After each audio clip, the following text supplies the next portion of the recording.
ఒక్కొక్కసారి అంతేనమ్మా, పరిస్థితులు మనకి అనుకూలంగా మారిపోతూ ఉంటాయి.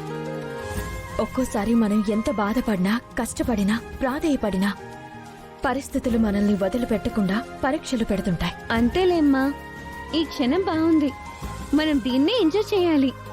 మరో క్షణం ఎలా ఉంటుందో మనకు తెలియదు కదా. అది నిజమేలే.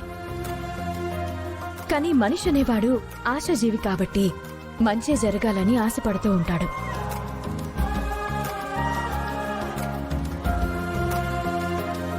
ఏమైంది మావయ్య, ఏం ఆలోచిస్తున్నారు? మీ ఇద్దరూ చాలా సంతోషంగా ఉన్నందుకు నేను కూడా సంతోషించాలో, మీ అత్తయ్య గురించి ఆలోచిస్తూ దిగులు పడాలో అర్థం కావడం లేదమ్మా. అత్తయ్య గురించి ఏం ఆలోచిస్తున్నారు? మీ అత్తయ్యలో ఒకేసారి ఇంత మార్పు రావడం ఆశ్చర్యకరంగా ఉందమ్మా. మీ అందరినీ ఆశీర్వదించింది అంటే ఇంకా నమ్మాలనిపించడం లేదు. నేను చూసిందంతా ఓ కలలా ఉన్నట్టుంది. మీకంత అనుమానం ఎందుకు కలుగుతుంది తాతయ్య? మీ నాన్నమ్మ మనసులో ఏదో ఉందమ్మా. ఇప్పుడు మిమ్మల్ని ఆశీర్వదించడం వెనక ఏదో కారణం ఖచ్చితంగా ఉండుంటుంది. భవిష్యత్తులో మీ దగ్గర నుంచి ఏదో ఆశించబోతుంది. మా నుంచి ఏం ఆశిస్తుంది మావయ్య? మీరు అనవసరంగా ఏదేదో ఊహించుకుంటున్నారు. హింట్ కూడా ఇచ్చింది కదమ్మా. హింటా? అవునమ్మా, శ్రీకర్ దగ్గర అంది కదా, ఇప్పుడు మీ కోరికను నెరవేరుస్తున్నాను, రేపటి రోజున నేను కోరిన కోరికను నెరవేర్చాలి అని.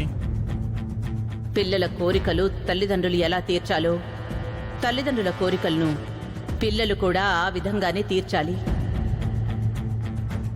ఎప్పుడైనా నేను ఏదైనా అడిగితే నువ్వు కూడా తీర్చాలి. ఆ మాటలో ఎంతో నిగూఢమైన అర్థం ఉంటుందమ్మా. 25 ఏళ్లకు పైగా ఆమెతో ప్రయాణం చేసిన వాణ్ణి, నాకా మాత్రం తెలియదా చెప్పు?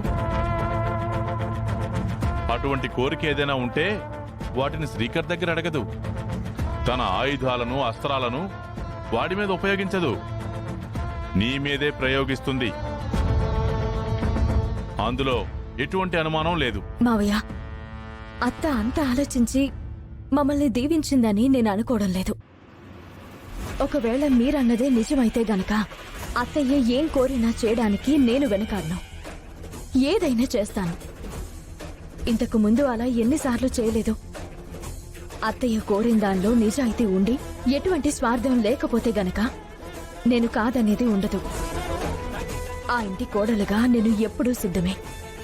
అత్తయ్య గౌరవ మర్యాదల్ని కాపాడడంలో ఈ చిన్న కోడలు ముందు వరుసలో ఉంటుంది. నీ మంచితనమే ఒక్కోసారి నీ బలహీనతగా మారుతుందమ్మా.